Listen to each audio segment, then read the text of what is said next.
Oke, selamat pagi atau siang, sore ataupun malam, kapanpun Anda mendengar program pendalaman Alkitab dari Restoration Ministry ini. Kita akan lanjut untuk belajar tentang pernyataan Tuhan Yesus yang diambil dari kitab Yohanes. Ada 7 pernyataan. Sekarang kita pada pernyataan akulah terang dunia, I'm the light of the world. Jadi kita sudah belajar akulah roti hidup, akulah juga true vine, pokok anggur yang benar. Sekarang kita akan belajar aku terang dunia. Kita lanjut aja ayatnya dari Yohanes 8 ayat 12. Firman Tuhan katakan begini, maka Yesus berkata pula kepada orang banyak, katanya, akulah terang dunia. Barang siapa mengikuti aku, ia tidak akan berjalan dalam kegelapan, melainkan ia akan mempunyai terang hidup. Bapak Ibu, inilah awal dari pernyataan aku terang dunia. Kembali saya sering sampaikan bahwa firman Tuhan kalau kita melihat dari dalam konteks hubungan, relationship, maka kita akan melihat hal-hal yang selama ini mungkin kita nggak lihat. Oke? Dan saya sangat suka mengupas firman Tuhan dari konteks hubungan karena Yesus datang untuk membina hubungan dengan kita. Ya, sehingga suatu perkataan ketika dasarnya hubungan bisa memiliki makna ataupun menyingkapkan suatu hal yang berbeda daripada hanya sekedar Anda melihat pernyataan tertulis hitam putih doang. Oke? Nah, kita melihat bagaimana maknanya. Dan pertanyaannya kemudian adalah kalau dalam konteks hubungan, kapan dan mengapa pernyataan akulah terang dunia ini disampaikan? Oke? Ya, kapan dan mengapa disampaikan? Kalau Anda melihat bahwa pernyataan Yesus di ayat 12 ini adalah disampaikan sesudah kejadian ayat 1 sampai ayat 11, di mana ada seorang perempuan yang tertangkap berzina. Amin. Nah, saya mengatakan di dalam cerita ataupun kejadian perempuan yang tertangkap berzina ada 3 aspek di dalam peristiwa tersebut. Nanti akan Anda lihat, kita sama-sama lihat ya penerangannya apa. Tetapi 3 aspek ini adalah satu aspek hukum Taurat atau hukum Musa atau juga dikatakan the law. Kemudian aspek kasih, the love. Kemudian yang ketiga adalah aspek terang, the light, yang dikatakan bahwa akulah terang dunia. Oke? Nah, kita melihat satu persatu tentang aspek ini supaya kita bisa lebih jelas. Ya. Nah, pertama, the law, hukum Taurat. Di dalam firman Tuhan ayat 3 dan 5 dikatakan ahli-ahli Taurat dan orang-orang Farisi membawa kepada Tuhan seorang perempuan yang kedapatan berbuat zina. Mereka mendapatkan perempuan itu di tengah-tengah lalu berkata kepada Yesus, Rabi, perempuan ini tertangkap basah ketika ia sedang berbuat zina. Musa dan hukum Taurat memerintahkan kita untuk melempari perempuan-perempuan yang demikian. Apa pendapatmu tentang hal itu? Nah, terlepas dari bahwa mereka mau menjebak Tuhan atau juga, tetapi saya mau memperlihatkan intinya dari kata-kata atau dari ayat ini. Firman Tuhan menunjukkan karakteristik daripada hukum Taurat. Pertama, hukum Taurat adalah kedapatan. Hukum Taurat akan selalu mendapatkan kita berbuat salah. Mungkin bukan zina, tetapi yang lain. Anda dan saya, kalau mengikuti hukum Taurat, ada tuntutan hukum Taurat ada 633, Anda pasti dan saya pasti akan kedapatan berbuat salah. Inilah hukum Taurat, membuat dan menyadari kita bahwa kita nggak bisa sempurna. Oke? Kemudian dikatakan dalam konteks ini adalah menempatkan perempuan itu di tengah-tengah. Kenapa perempuan itu ditempatkan di tengah-tengah? Karena dia sedang menjadi pusat satu-satunya, bukan pusatnya yang baik, tetapi adalah pusat supaya dia direndahkan, pusat di mana dia kesalahan dia diekspos benar-benar. Ya, ketika perempuan ini ketangkap dan ditaruh tengah-tengah, harga diri dia jatuh. Dia seperti seorang yang benar-benar pesakitan yang paling parah. Dan inilah yang dilakukan hukum Taurat. Dia akan terus membuat Anda tertuduh dan semuanya berpusat ataupun bersumber kepada Anda, sehingga akhirnya kita akan merasa jijik dengan diri kita. Kita akan melihat diri kita paling buruk di antara yang terburuk. Itu utara. Kemudian juga pada akhirnya mereka memerintahkan untuk melempari. Artinya apa? Mereka akan berfokus kepada penghukuman. Jadi hukum Taurat akan selalu membuat kita fokus kepada kejatuhan, kegagalan. Kita tidak mati bersalah. Kemudian membuat kita membuat kita jadi tidak berarti, tidak berdaya. Ya. Karena kita selalu ditelanjangi, paling buruk, gitu ya. Kemudian pada akhirnya adalah penghukuman. Inilah yang dibawa hukum Taurat kira-kira. Ya. Nah, lalu ada kasih, dalam pernyataan kasih, aspek kasih dalam cerita ataupun dalam kejadian tadi. Ya. Apa itu? Kita lihat dalam ayat 10 sampai 11a. Dikatakan, lalu Yesus bangkit berdiri dan berkata kepadanya, hai perempuan, di manakah mereka? Tidak adakah seorang yang menghukum engkau? Jawab perempuan itu, tidak ada Tuhan. Lalu kata Yesus, aku pun tidak menghukum engkau. Oh, luar biasa ya Bapak Ibu. Ingat bahwa inilah aspek kasih. Di mana kasihnya? Kasih selalu terekspresi. Ekspresinya adalah aku tidak menghukum engkau. Dengan kata lain, kasih itu Bapak Ibu akan melepaskan kemurahan, pengampunan, grace. Ini dia. Ya. Kasih akan mengalirkan grace di dalam kehidupan kita. Grace itu bisa merupakan kemurahan, bisa merupakan pengampunan. Inilah. Oke? Jadi, tetapi bukannya grace itu tidak ada harganya. Buat kita tidak ada harganya. Tetapi buat Tuhan, Dia bayar harganya dengan kematian. Ketika Yesus mengampuni wanita itu dan tidak menghukum, tetapi bukan berarti dosa wanita itu tidak dihukum. Dosa wanita itu tetap harus ditanggung, dan Yesuslah yang menanggung ketika Dia naik ke kayu salib. Demikian juga dosa Anda dan saya. Semua dosa harus dihukum, tetapi Yesuslah karena kasih-Nya mengambil hukuman itu dan memberikan kepada kita pengampunan, kemurahan-Nya. Lalu kita masuk kepada the light, ya. Jadi inilah Tuhan selalu memberikan kasih dan terang. Di dalam konteks hubungan, gak pernah hanya kasih. Di dalam konteks hubungan Tuhan memberikan kasih dan terang. Kenapa? Kita akan lihat dulu maknanya. Kita lihat dulu makna daripada terang lewat firman Tuhan yang lain. Jadi firman Tuhan harus menerangkan firman Tuhan juga. Nah, awal dari kata terang ada di dalam Kejadian 1 ayat 2 dan 3. Oke? Dikatakan bumi belum berbentuk, kosong, gelap gulita menutupi samudra raya, dan roh Allah melayang-layang di atas permukaan air. Berfirmanlah Allah, jadilah terang, lalu terang jadi. Bapak Ibu, jadi awal dari semua penciptaan adalah terang. Ketika Tuhan menciptakan hari pertama, hari kedua, dan ketiga, dan seterusnya, baru dikatakan Allah melihat itu semua baik. Tetapi tidak akan baik sebelum tanpa terang, dalam kata lain. Amin. Jadi terang adalah fondasi untuk membangun. Terang adalah fondasi untuk Tuhan menciptakan yang lain-lainnya. Dia harus menciptakan terang dulu. Terang adalah awal dari segala sesuatu. Oke? Jadi untuk kehidupan kita dibangun, kehidupan kita menjadi baik, Anda harus melihat terang terlebih dahulu.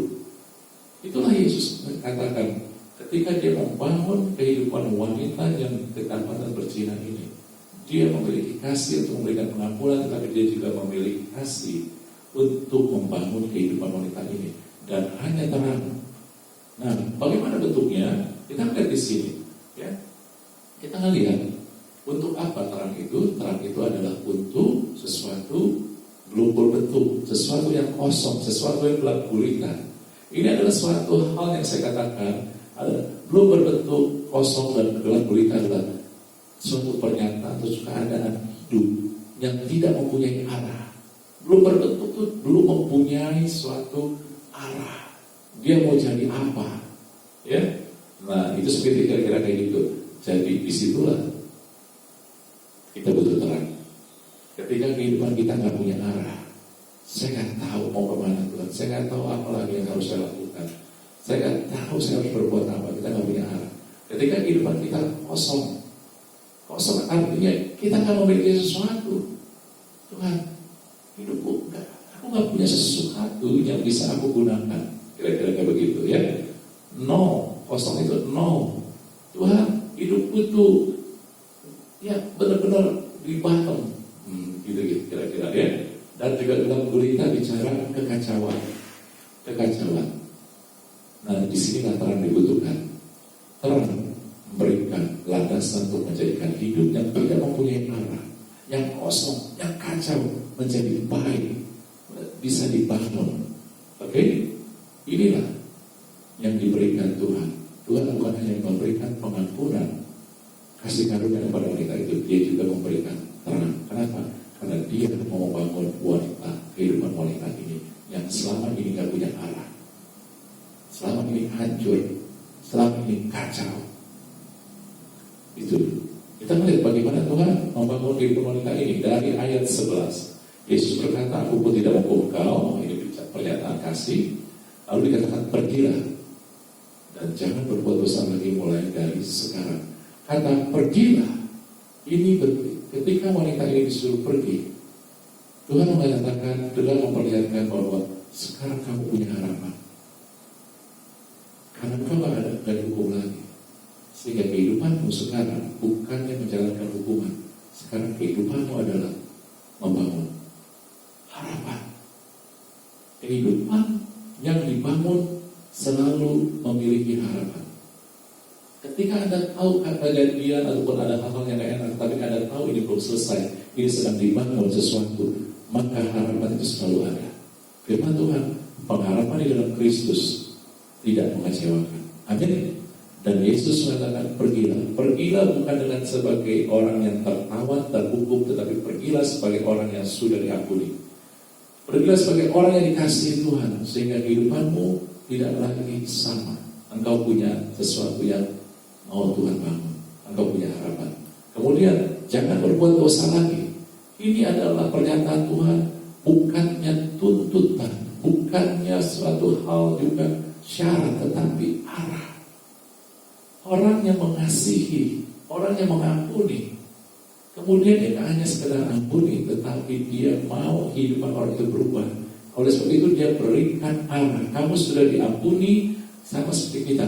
Kalau kita sudah diampuni, kita harus sekarang kita bukan DNA kita, bukan lagi untuk berbuat dosa. DNA kita adalah orang-orang yang memiliki arah, memiliki tujuan, yaitu melakukan kehendak Tuhan. Ketika Tuhan berkata jangan berbuat dosa lagi, dia sedang memberikan arah tujuan kepada wanita ini.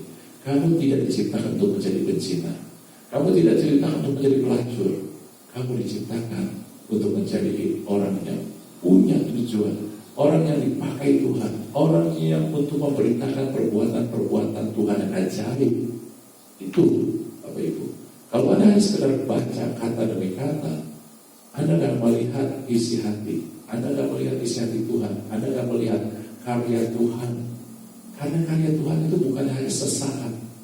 Wanita itu diampuni sesaat, tetapi wanita itu dibangun itu terus menerus.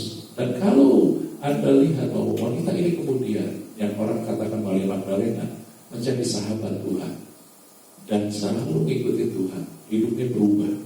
Amin. Tetapi tidak tanpa penyertaan Tuhan. Inilah terang. Terang itu menuntut. Terang itu bukan hanya memperlihatkan Anda itu buruk. Terang itu menuntut.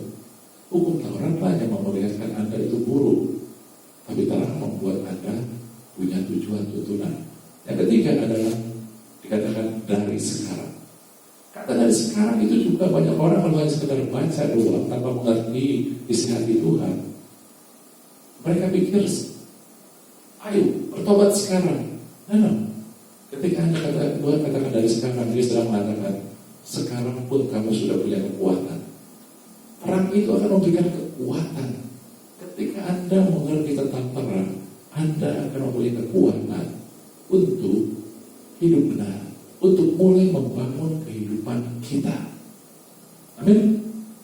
Nah, oleh sebab itu Anda juga perlu mengerti prinsip bahwa Tuhan tidak hanya datang dengan kasih, Tuhan juga datang dengan terang.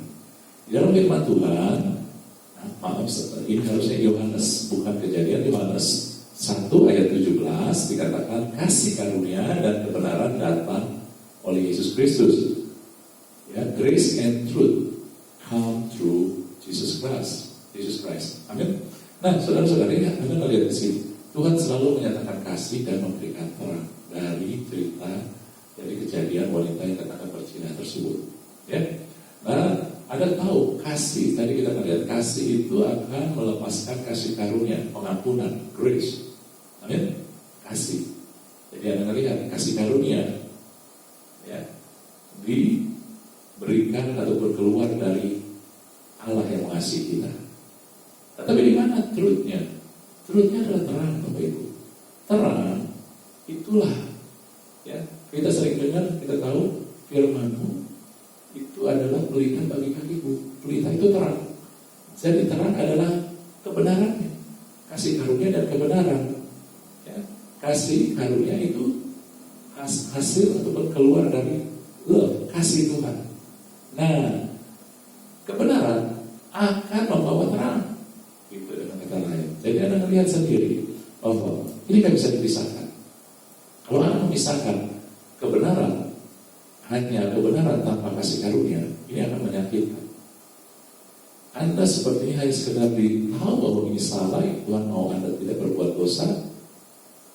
Tapi kita tahu kita nggak bisa tanpa tuntunan. Nah, ini akan menyakitkan. Sepertinya seorang anak dituntut untuk melakukan yang bapaknya mau, tapi bapaknya nggak mau tuntut.